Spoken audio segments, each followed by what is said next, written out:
परम प्रेममय जुग पुरुषोत्तम श्री श्री ठाकुर परम आराध्या जगज्जननी श्री श्री बड़मा और ठाकुर परिवारଙ୍କ श्रीचरणी मोर कोटि कोटि प्रणाम एवं आजिर एही भिडियो देखुथिबा समस्तिंकु मोर आनंदित जयगुरु।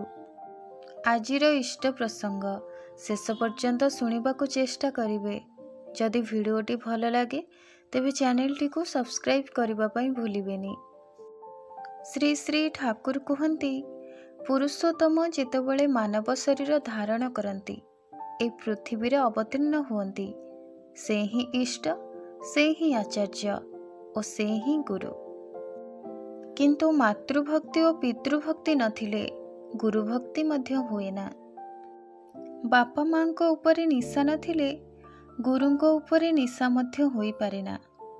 मातृभक्ति नहीं, पितृभक्ति नहीं, अथच गुरुभक्ति यह खूब कम ही देखिबाकू मिले। जदि एपरी भक्ति देखा जाए तेबे सेठारे संदेह आसिब जे प्रकृत रे भक्ति असल ना नकल। तेबे एपरी होई पारे जे बापा मांकर भूल जोगु तांको प्रति श्रद्धाटा विव्रत और मुक होई रहिछि एवं सद्गुरुंक सानिध्य रे गुरुभक्ति, मातृभक्ति और पितृभक्ति एक संगे संवेगवान होई उठिछि। थरे जणे गुरु भाई ठाकुर को पचारिथिले, ठाकुर आपण पितामाता को भक्ति करिबार कथा एते करी कहंती, हेले मो सेमिति करि पारेना। काहेकि के जानी बापा माँ प्रति सही परी प्रीति आसेना। भक्ति सेवा आदि किछि करी हुएना कि भल लागेना। तेणु जोर करी किपरि भक्ति करिबी ठाकुर।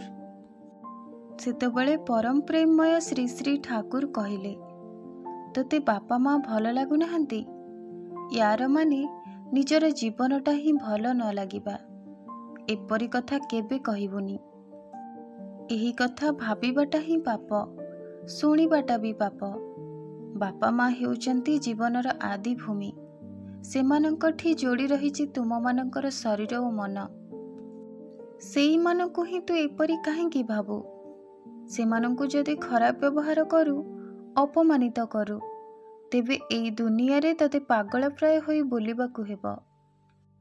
बापा माँ को श्रद्धा भक्ति न करी केही जे जीवन रे बड़ होईछि एमिति मଣିଷ देखा जाएना।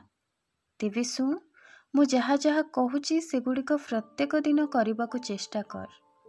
धीरे धीरे देखिबू करू करू सबू ठीक होइजिबो। तेबे तू इष्टवृत्ति करू तो? एहीपरि ठाकुर पचारिबा परे सेही गुरु भाई जनक कहिले, आज्ञा ठाकुर करे। तापरे ठाकुर पुणी कहिले, तेबे इष्टवृत्ति करिबार परे प्रत्येक दिन बापा माँ को प्रणाम करिबू।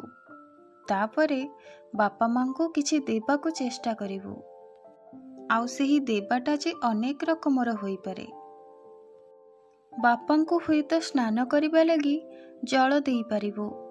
आउ माँ से तो रांधि करी तुम मानकु खुआइबा ठारू आरंभ करी घरर केते काम करंती कहिलु। सेथिरे भी तांकु टिके जिनिस पत्र नबा आनिबारे साहाय्य करि परिबू। सेमाने तो आउ घरर कम कार्य करंती नहीं। सेही काम मध्यरे तो हिसाब रे जहा संभव जदि करि परिबू निश्चय करिबू। सेमाने सेइथिरे ही खुशी होई जांती।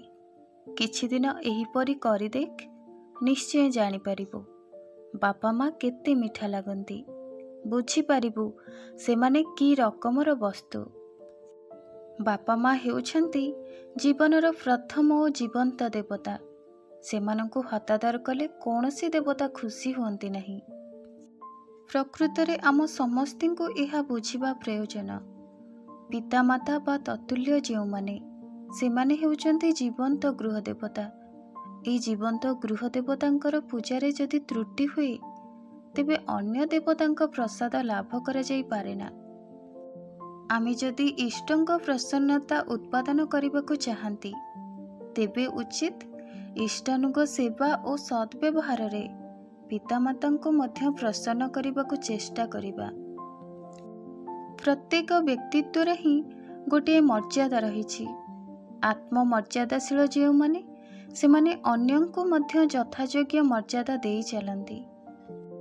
ଆଉ ଏଇ ପାରସ୍ପରିକ ମର୍ଯ୍ୟାଦା ଦାନ ଫଳରେ ଅନ୍ତର୍ନିହିତ ଶ୍ରଦ୍ଧାବୋଧର ପରିଚୟ ମିଳେ। ଯାହାର ଯେତିକି ମର୍ଯ୍ୟାଦା ପ୍ରାପ୍ୟ ତାକୁ ଯଦି ସେତିକି ମର୍ଯ୍ୟାଦା ନ ଦିଆଯାଏ, ତେବେ ପାରସ୍ପରିକ ସମ୍ପର୍କ ସୁସ୍ଥ ଓ ସ୍ୱାଭାବିକ ହୋଇ ରୁହେନା, ଆଉ ଅନ୍ତରର ବନ୍ଧନ ମଧ୍ୟ ଶିଥିଳ ହୋଇ ଉଠିବାକୁ ଚାହେଁ। ତେବେ ଆଜିର ଆଲୋଚନା ଏଇଠାରେ ଶେଷ କରୁଛି। ପୁଣି ଆଲୋଚନା କରିବା ଏକ ନୂଆ ପ୍ରସଙ୍ଗ। ରହୁଛି। ସେ ପର୍ଯ୍ୟନ୍ତ ଆପଣ ସମସ୍ତଙ୍କୁ ଜୟଗୁରୁ। ବନ୍ଦେ ପୁରୁଷୋତ୍ତମମ୍।